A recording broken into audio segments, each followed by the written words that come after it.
Bonjour à tous, aujourd'hui je prends la parole pour vous expliquer une situation difficile que l'on rencontre nous, propriétaires à Sarcelles, maintenant depuis plusieurs mois. Vous en avez sûrement entendu parler aux informations, la tour Guyenne à Sarcelles a entièrement été évacuée le 18 décembre 2023. Plusieurs familles ont été forcées de quitter leur logement du jour au lendemain, hébergées dans des chambres d'hôtel à plusieurs kilomètres de Sarcelles. Les propriétaires aujourd'hui continuent de payer leurs prêts immobiliers, mais également un loyer en plus. On continue de payer bien sûr nos charges de copropriété et la taxe foncière. Cette situation n'est plus possible, la mairie de Sarcelles fait la sourde oreille et fait exprès de retarder le dénouement de cette affaire. Je vous explique en détail. Tout a commencé en 2021 lorsque la mairie de Sarcelles, par le biais de CDC Habitat, commence à acheter une dizaine d'appartements au sein de la tour Guyenne et deviennent par la suite majoritaires lors des assemblées générales.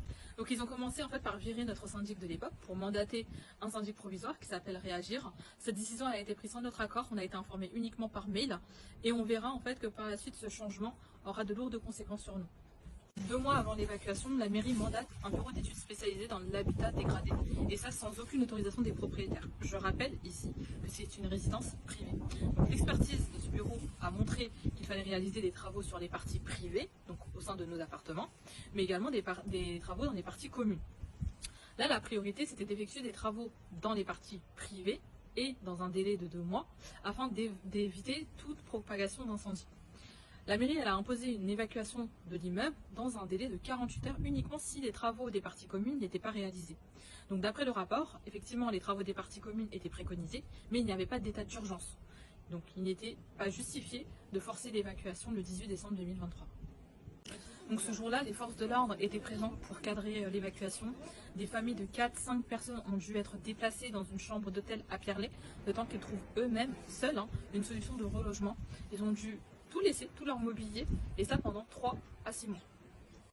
Donc pour ma part, aujourd'hui, je paie 2 prêts immobiliers, une pour la résidence à Sarcelles et une pour ma résidence principale. Donc avec les charges de copropriété, la taxe foncière, l'assurance habitation, donc tout en double, cet appartement aujourd'hui est devenu pour moi un gouffre financier. Je ne peux ni le vendre, ni le mettre à louer. En mai 2022, la mairie de Sarcelles avait annoncé dans son journal qu'elle avait des projets de rénovation pour le quartier des Planades, là où se trouve notre tour.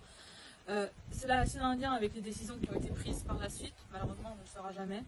Donc j'accuse aujourd'hui la mairie de Sarcelles de nous avoir trouvé aucune solution, manquer de transparence, mais surtout d'avoir joué la montre en nous demandant d'effectuer des travaux impossibles à réaliser en 2 jours. Des démarches juridiques ont été prises, mais malheureusement ce n'est pas suffisant. S'il vous plaît, partagez cette vidéo. Il faut que cette affaire soit médiatisée pour faire bouger les choses. Ça fait 2 ans qu'on attend, 2 ans qu'on n'a pas de nouvelles de la mairie. Donc voilà, racontez-moi s'il y a des personnes qui sont dans le même cas pour me dire comment s'en sortir. Merci de m'avoir écouté.